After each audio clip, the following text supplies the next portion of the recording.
Pour indiquer au secours le lieu d'un accident, je peux me repérer grâce au GPS, oui, A, non, B. À une borne kilométrique, oui, C, non, D.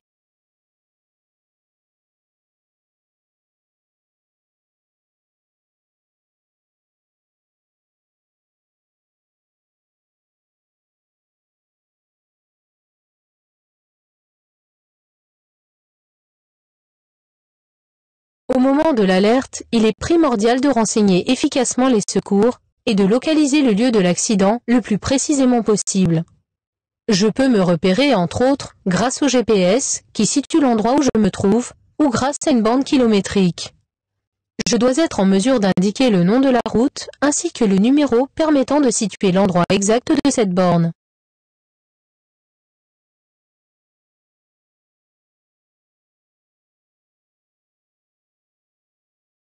En marche normale, je suis bien placé.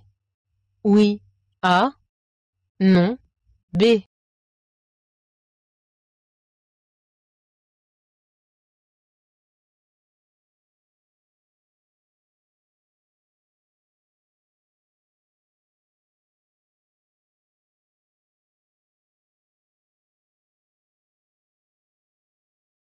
Ce marquage jaune indique un arrêt d'autobus.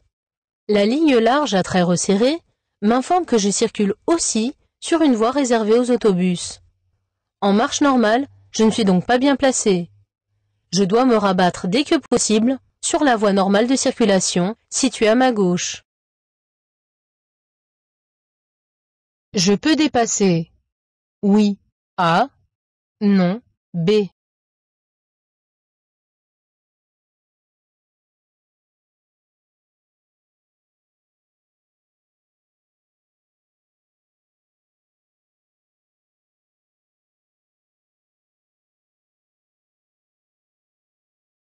Je circule sur une chaussée à 3 voies à double sens de circulation. La voie du milieu peut être utilisée par tout usager circulant en sens inverse ou dans mon sens pour effectuer des dépassements. Ici, un véhicule en face a allumé son clignotant gauche et s'apprête à dépasser celui qui le précède. Je ne dois donc pas entreprendre de manœuvre de dépassement.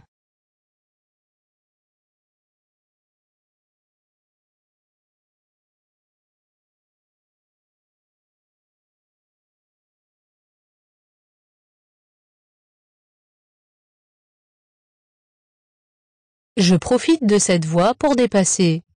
Oui, A, non, B.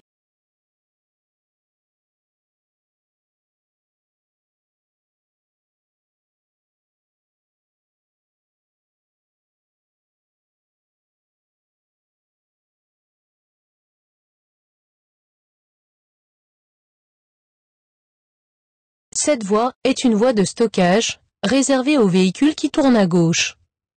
La largeur de la ligne et le sens des flèches, uniquement orientées vers la gauche, le confirment.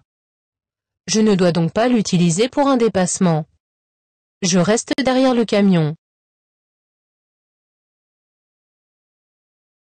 L'accès à ce chemin est réservé aux riverains, A, autorisé à tous les véhicules, B, interdit à tous les véhicules, C.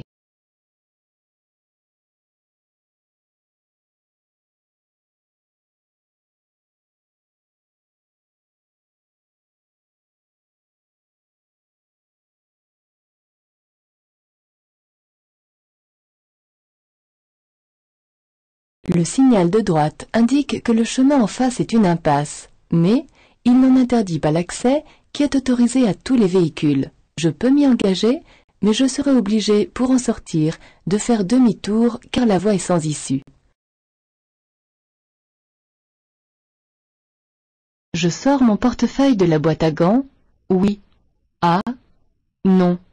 B.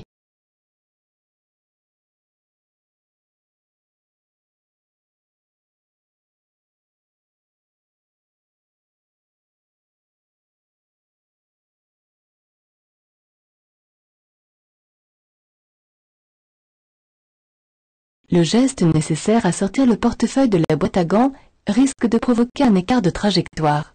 Aussi, avec une seule main sur le volant, je réagirais moins efficacement si une situation d'urgence survenait. De plus, occupé à chercher cet objet, j'agirais avec retard car mon temps de réaction serait augmenté. Comme le péage n'est qu'à 400 mètres, je ne sortirai mon portefeuille que lorsque mon véhicule sera arrêté. Si je transporte un passager, je lui demande de le faire et de préparer la monnaie. Pour réduire ma consommation, je rétrograde jusqu'en deuxième. Oui. A. Non.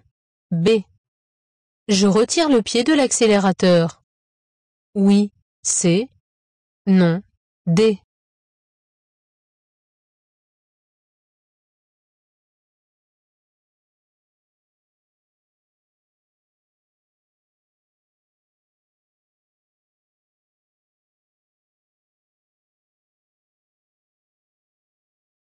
La consommation de carburant est proportionnelle au régime moteur.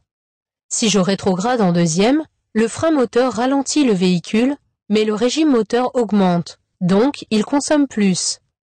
Lorsque je retire le pied de l'accélérateur, le frein moteur ralentit le véhicule, le régime moteur baisse et il consomme peu. L'obligation de suivre un stage de sensibilisation peut être prononcée pour tout conducteur en cas de défaut de port de la ceinture de sécurité, A. Dépassement de 30 km/h de la vitesse, B. Blessures involontaires, C. Non-respect de l'arrêt au stop, D.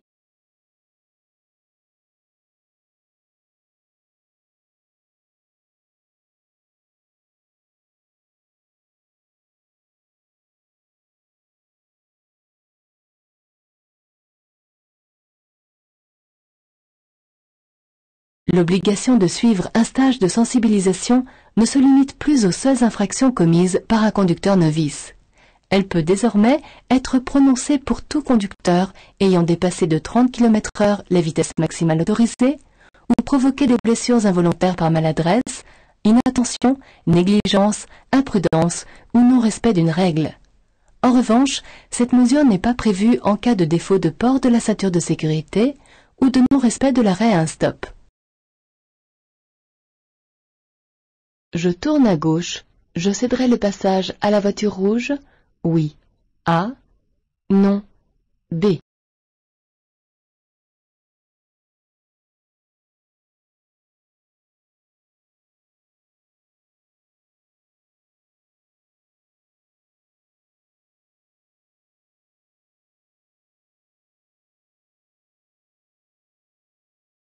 Abordant une intersection sans signalisation, je dois appliquer la règle de la priorité à droite.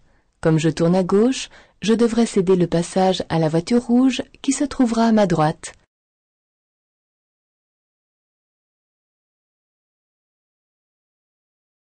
Je peux dépasser le piéton?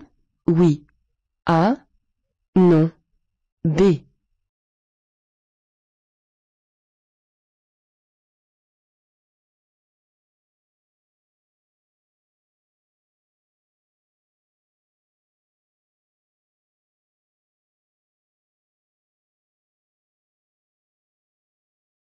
Les piétons, très vulnérables en cas de choc, peuvent aussi à tout moment faire des écarts, perdre l'équilibre ou chuter.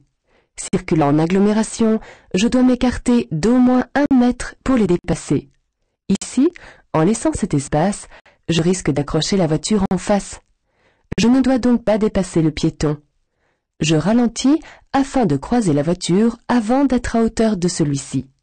Je le dépasserai quand la voie de gauche sera libre. J'entre sur une autoroute. Oui. A. Non. B. Je quitte une route à accès réglementé. Oui. C. Non. D.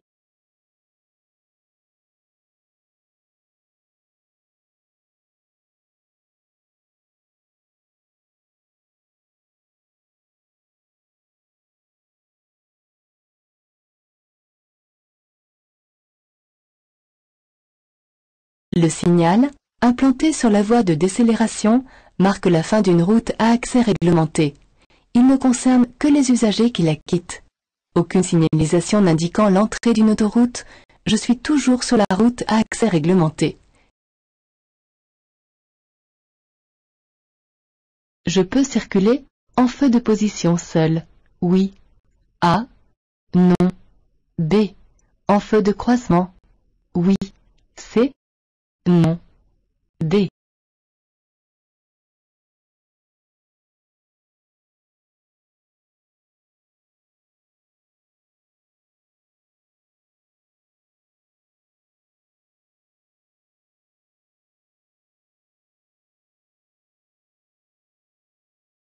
Circulant en agglomération, dans une rue bien éclairée, je peux rouler en feu de position seul ou en feu de croisement. Toutefois, j'utiliserai de préférence ces derniers car ils me permettront d'être mieux vu. La vitesse est limitée à 50 km/h en raison de l'absence de visibilité. A. Du rayon du virage. B. De la proximité de la forêt. C.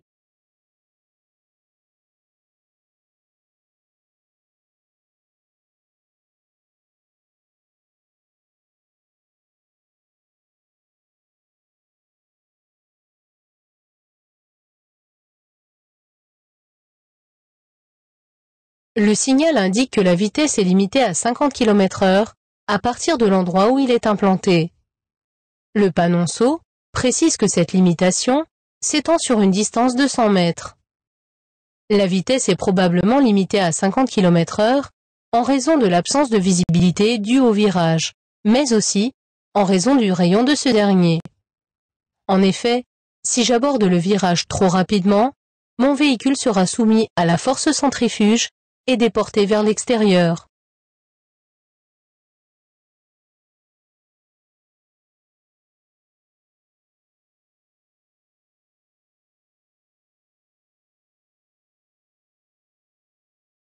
La voiture blanche s'est arrêtée.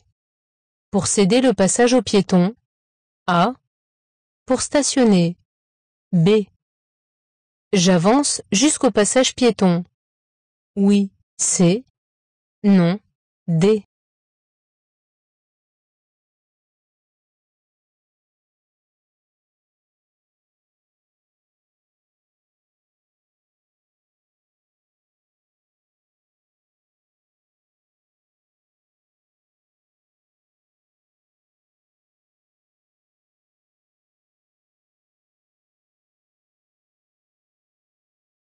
L'usager devant moi s'est arrêté sur le passage piéton. Son feu de marche arrière, ainsi que son clignotant gauche sont allumés. Il manifeste ainsi son intention de stationner en créneau sur l'emplacement à gauche. Je n'avance pas davantage afin de lui laisser la place nécessaire pour exécuter sa manœuvre.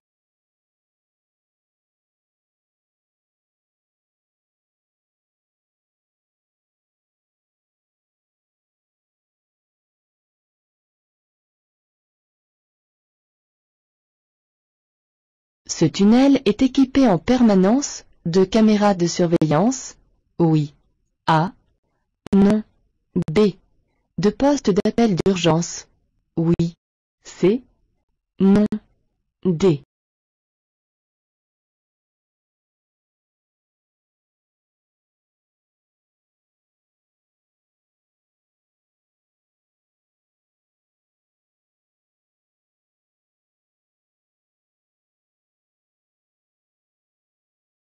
Tous les tunnels dont la longueur dépasse 1 km en agglomération ou 3 km en rase campagne sont équipés en permanence de caméras de surveillance. C'est le cas de ce tunnel dont la longueur est de 3700 mètres. Tous les longs tunnels sont équipés de postes d'appel d'urgence. L'un d'eux est visible à l'entrée de celui-ci. Cette conductrice est en sécurité. Oui. A. Non. B.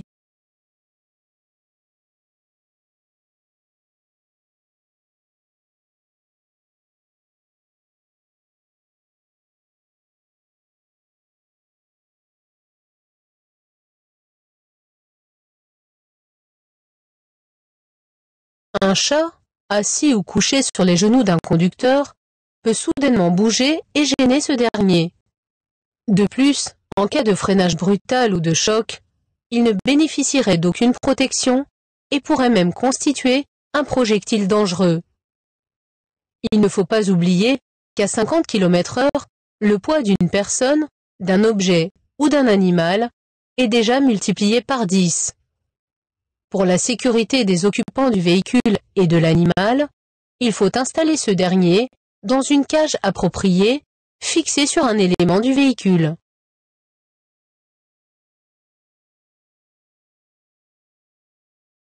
J'ai la possibilité d'agir rapidement sur le volant. Oui. A. Non. B.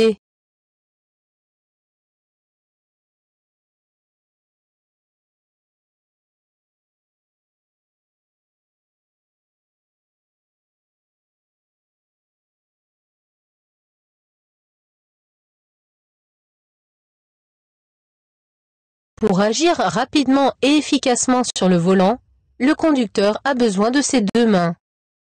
Ici, je ne peux donc pas intervenir avec rapidité. Je tourne à droite, je m'engage. A. Je m'arrête. B. Je me prépare à céder le passage. C.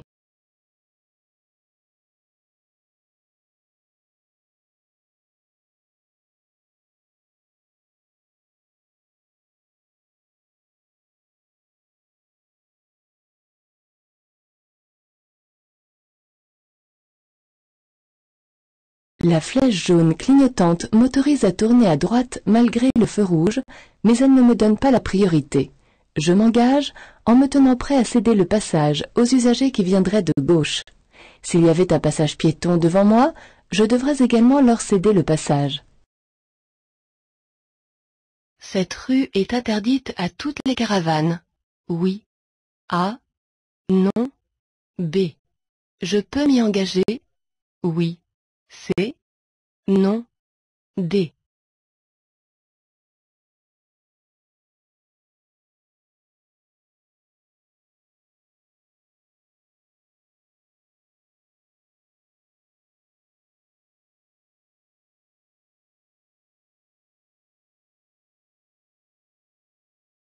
Le signal de gauche interdit l'accès de cette rue à tous les véhicules qui tractent une caravane. Seules les autres remorques, dont le poids ne dépasse pas 250 kg, peuvent passer. Le signal de droite indique l'entrée d'une zone de rencontre, c'est-à-dire où tous les usagers, y compris les piétons, partagent le même espace. Je peux m'y engager, mais en étant attentif aux personnes vulnérables. Je devrais céder le passage aux piétons et respecter la limitation de vitesse de 20 km/h. Je circule en feu de croisement. Oui. A. Non. B.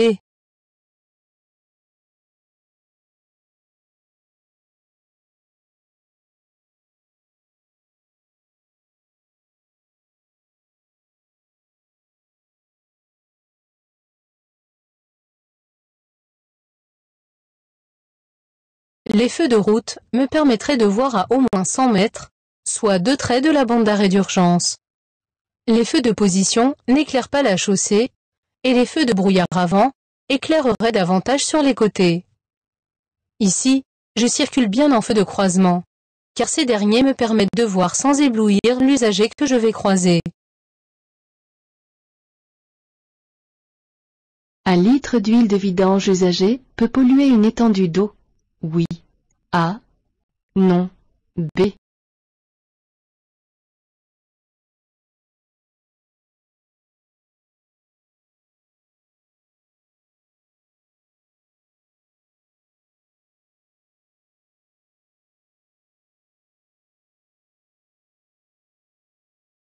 L'huile usagée est très nocive pour les nappes phréatiques et l'eau que nous consommons. Un litre peut polluer tout un étang en détruisant la faune et la flore. Je ne dois jamais jeter l'huile de vidange au sol, je la dépose donc dans un centre de recyclage.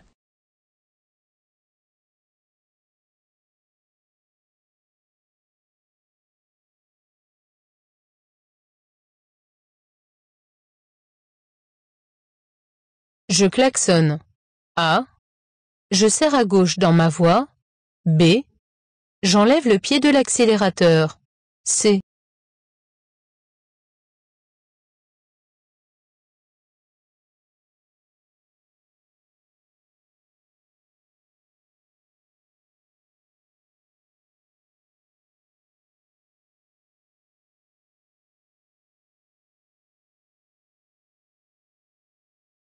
Le camion a profité de l'espace libre devant moi pour s'insérer. Je ne klaxonne pas, car sa manœuvre ne présente pas un danger immédiat. Je ne serre pas à gauche dans ma voie, car un deux roues est en train de me dépasser. En revanche, j'enlève le pied de l'accélérateur pour maintenir un temps de sécurité suffisant devant moi.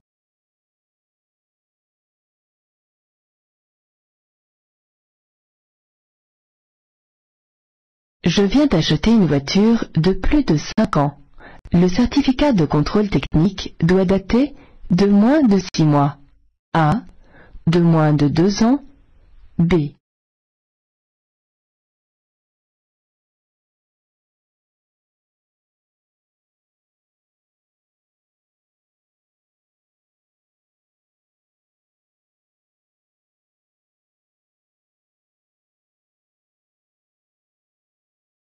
Avant d'acheter une voiture dont la première mise en circulation date de 4 ans ou plus, je consulte la carte grise pour m'assurer qu'un contrôle technique a bien été effectué moins de 6 mois avant la vente. Si ce n'est pas le cas, le vendeur doit lui-même présenter à ses frais le véhicule au contrôle avant la transaction.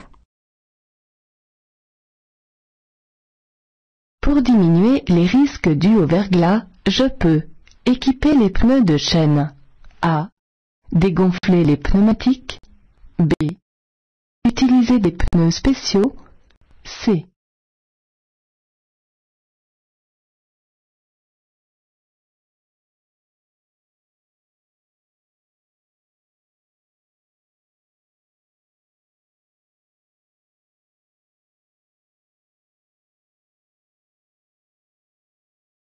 Les chaînes ne peuvent être utilisées que sur les routes enneigées et il est toujours dangereux de dégonfler les pneus, même légèrement.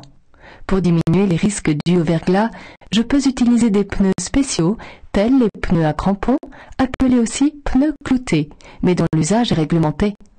Ou bien les pneus hiver qui améliorent la tenue de route sur verglas comme sur neige et qui sont utilisables toute l'année. Mais quel que soit l'équipement, le verglas rendra toujours la chaussée très glissante. Je peux dépasser la voiture. Oui. A. Non. B.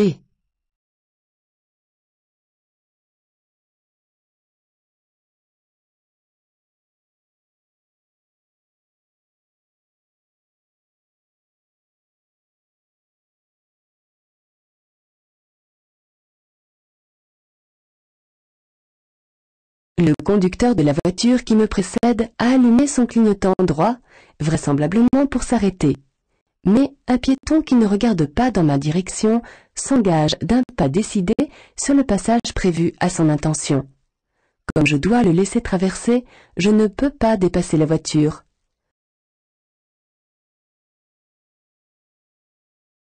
Le risque est plus élevé. Du côté droit, A. Du côté gauche, B.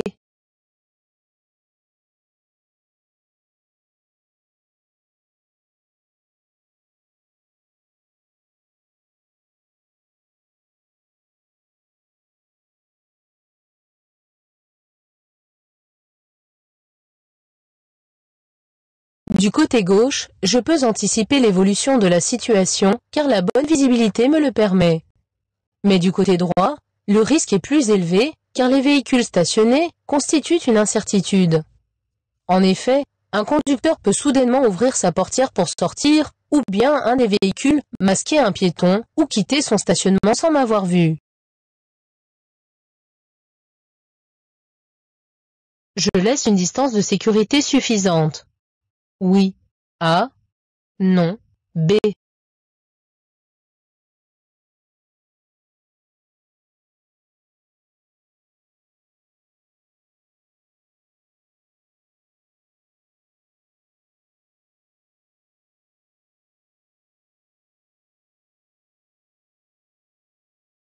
Sur autoroute, je roule plus vite, et mon temps de réaction est allongé, en raison de la monotonie de la conduite.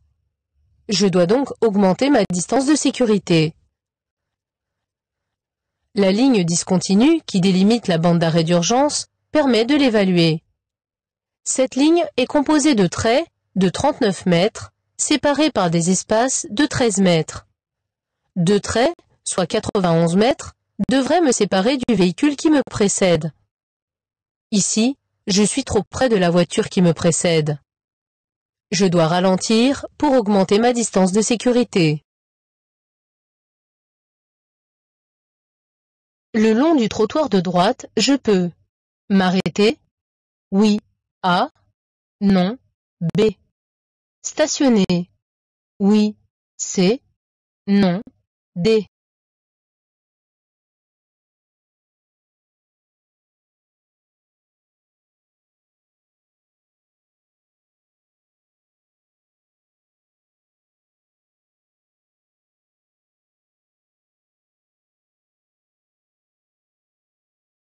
La peinture jaune continue qui longe la bordure du trottoir interdit le stationnement et l'arrêt. Le long du trottoir de droite, je ne peux donc ni stationner, ni m'arrêter. Je veux continuer tout droit. À la prochaine intersection, je céderai le passage à gauche. Oui. A. Non. B. Je quitterai l'axe prioritaire. Oui. C. Non. D.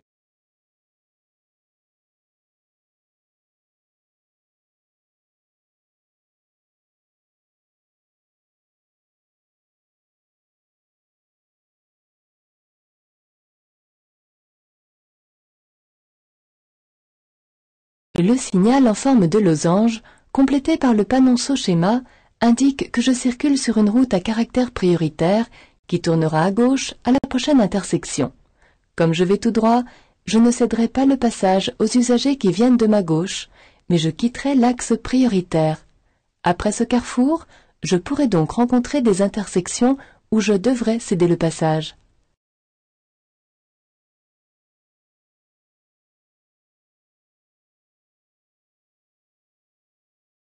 La signalisation indique une issue de secours, à droite, A, à gauche, B.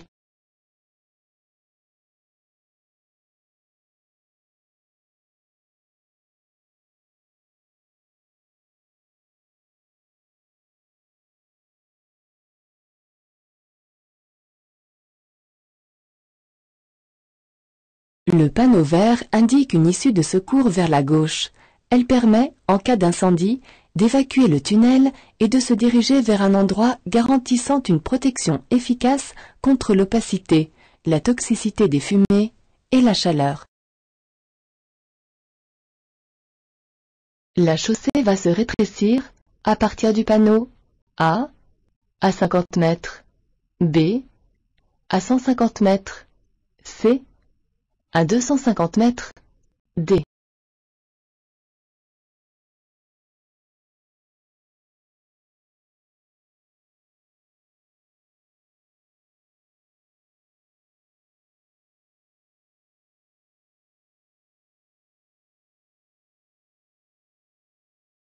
Comme je circule hors agglomération, ce signal de danger annonce un rétrécissement de la chaussée à 150 mètres.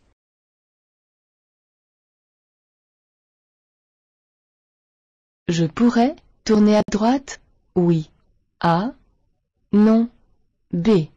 Continuer tout droit, oui, C, non, D.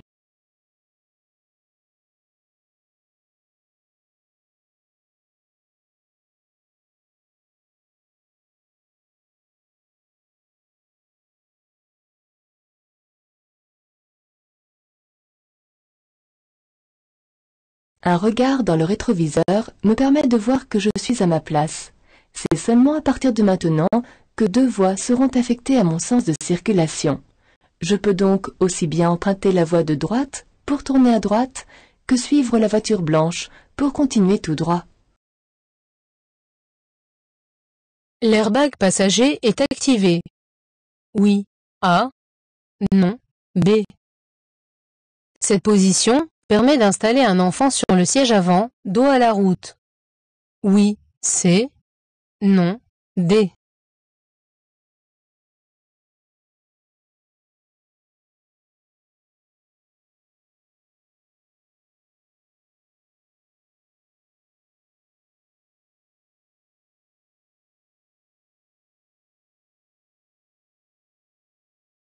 En position off, l'airbag passager est désactivé. Ce réglage est obligatoire lorsqu'un enfant est installé à l'avant, sur un siège dos à la route. En effet, le déclenchement de l'airbag pourrait le blesser mortellement en cas de choc.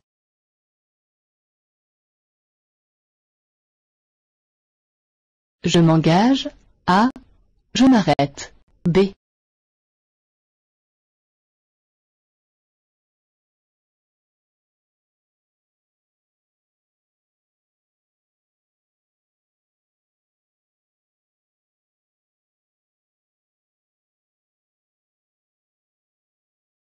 Dans cette zone de travaux, la circulation est alternée par le personnel de chantier qui utilise des panneaux à double face. Ce signal est en vert, je m'engage. Les usagers qui arrivent en face sont arrêtés par le même panneau tourné sur l'autre face, côté sens interdit. Ce poids lourd peut mesurer plus de 18 mètres de long. Oui, A. Non, B. Transporte des matières dangereuses. Oui, C. Non, D.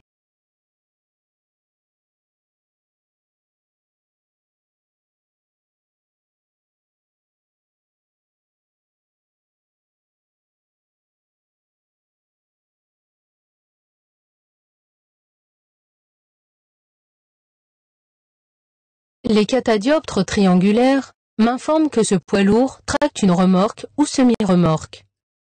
Il peut mesurer jusqu'à 18,75 m de long, voire 22 mètres, s'il s'agissait d'un ensemble de véhicules de travaux publics.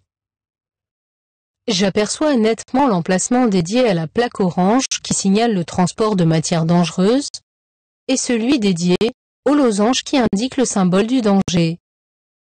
Ces deux signaux n'étant pas en place, ce véhicule ne transporte pas de matières dangereuses. Je peux éteindre le clignotant gauche? Oui. A. Non. B.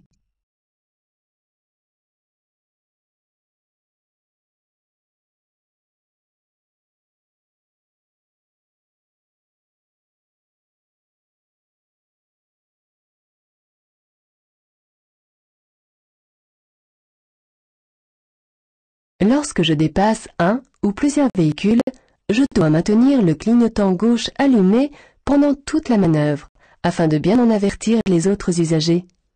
Je ne dois pas l'éteindre avant le moment où je vais me rabattre.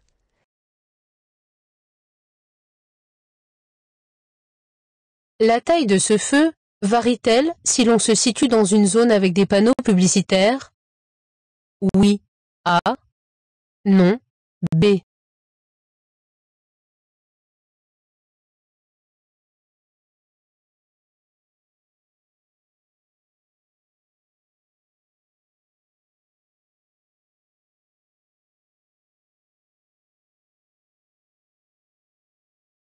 Afin que les feux tricolores soient plus visibles, leur taille peut varier en fonction de l'environnement. C'est pourquoi ils pourront être plus gros s'ils se trouvent à proximité de panneaux publicitaires. Je suis pressé. Tout en roulant, je règle. Mon rétroviseur intérieur? Oui. A. Non. B. Mon siège? Oui. C. Non. D.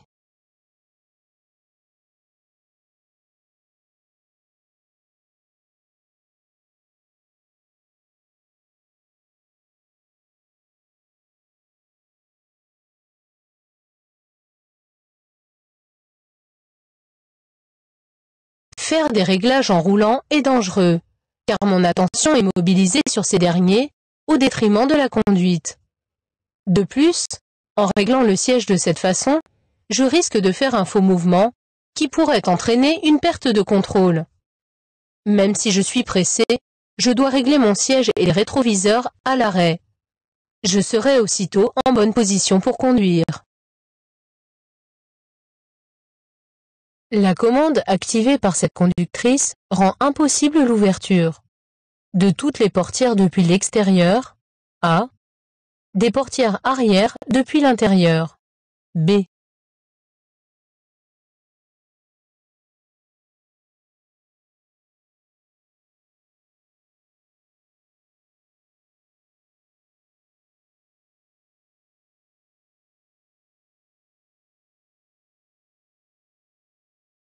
Cette conductrice appuie sur la commande de verrouillage centralisé des portes.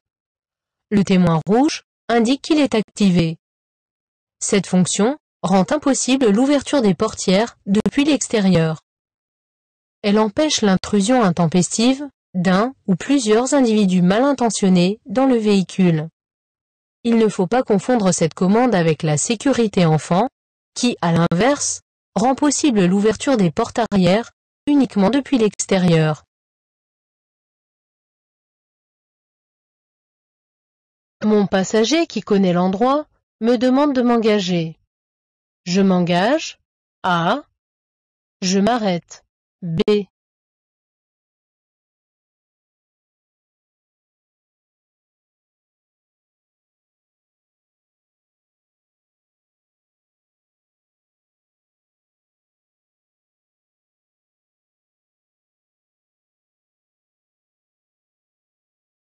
Les règles du code de la route ont toujours leur fondement. Je dois donc les respecter, sans céder à la pression de mes passagers ou d'autres usagers. À ce feu rouge clignotant, je dois impérativement m'arrêter.